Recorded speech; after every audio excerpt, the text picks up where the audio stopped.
La fameuse dont on a parlé au début. Je pense que ça doit être ça. D'accord. Alors, il me semble quand même important que le jeune public qui voudrait se lancer dans ce métier sache que d'une part, pour réussir, il faut avoir bien entendu beaucoup de talent, mais qu'aujourd'hui, bien chanter et avoir de belles voix, une belle voix ne suffit plus forcément. Il est presque indispensable d'écrire et de composer, offrir un nouveau style, une patte, et surtout s'armer de beaucoup de patience et de ténacité pour arriver à percer. Il faut énormément travailler, souvent gratuitement dans les premiers temps, pour se faire connaître et pour se former aussi. Il faut un petit peu de chance bien sûr, et ne surtout pas croire que c'est facile, que l'on peut gagner beaucoup d'argent tout de suite.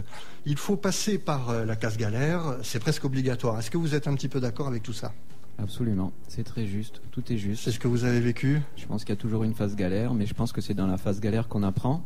Oui. Et que ça servira si un jour on réussit. Ouais, d'ailleurs, rien n'est inutile. Tous les artistes, même les plus renommés aujourd'hui, le disent.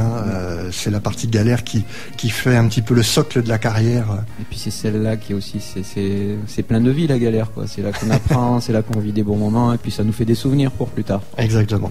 Et d'ailleurs, même les artistes qui concourent dans les grands shows télé, qui ont eu une belle identité, qui galèrent aussi, ils galèrent aussi pour percer. Dans 15 jours, je reçois Elodie Martelet qui a fait The Voice cette année, qui a marqué les esprits aussi bien des téléspectateurs comme moi d'ailleurs, que des pros qui pouvaient l'entourer pendant cette aventure. Elle a des titres à elle qui sont d'ailleurs pas mauvais du tout. Elle nous en jouera certainement quelques-uns. Elle se donne à fond, elle fait beaucoup de concerts dans la région notamment. Elle continue à jouer toutes les semaines ou presque à Aix dans la rue, là où elle est née artistiquement, et elle est comme vous, elle galère, et pourtant elle est également très très soutenue, mais elle rencontre beaucoup de difficultés pour percer, et nous en parlerons bien entendu lors de sa venue ici même. Enfin, tout ça pour dire qu'il ne faut pas penser que chanter et en vivre est une chose facile. Pour autant, moi, je suis persuadé que tous ceux qui ont du talent finissent quand même par y arriver. En ce qui vous concerne, Franck, le simple fait que My Major Company accepte vous compter parmi ces artistes est déjà une belle preuve de votre talent. J'espère, c'est gentil. Moi, je pense en tout cas. Et puis, à l'écoute de vos titres, alors il faut savoir que je les écoute depuis 2-3 jours, même si je les avais déjà écoutés un peu avant. Maintenant, ils restent bien en tête, donc on a même du mal à s'en débarrasser. C'est des mélodies qui sont assez prenantes, donc on les passera un petit peu dans la playlist de l'émission, et puis les auditeurs pourront se rendre compte qu'au bout de la 2e ou 3e écoute, c'est quelque chose qui marque quand même, vos titres.